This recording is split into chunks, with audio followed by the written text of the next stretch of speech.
Bayangkan, kau tengah enjoy main ombak. Tiba-tiba, arus tarik kau ke tengah laut. Ini betul-betul jadi dekat seorang lelaki di Australia pada tahun 2024. Nama dia Rick, seorang body surfing. Arus kuat bawa dia jauh ke tengah. Tenaga makin habis dan dia hampir lemas. Memang paniklah dia, tak tahu nak buat macam mana. Apa pun tak ada dengan dia. Phone tak ada siapa dekat. Satu-satunya benda dia ada cuma smartwatch di tangan. Tanpa fikir panjang, dia tekan emergency SOS pada Apple Watch. Dia buat emergency call. Dalam beberapa saat, lokasi dihantar. Pasukan penyelamat terus gerak ke arah signal GPS.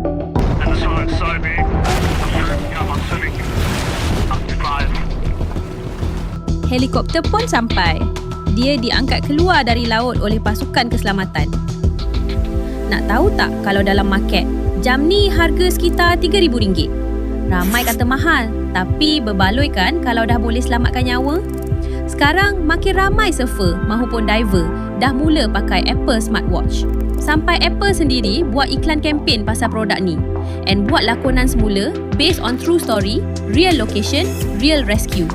Kalau korang kena pergi surfing, jam apa yang korang akan pakai? Kalau Min, jam Ice Watch.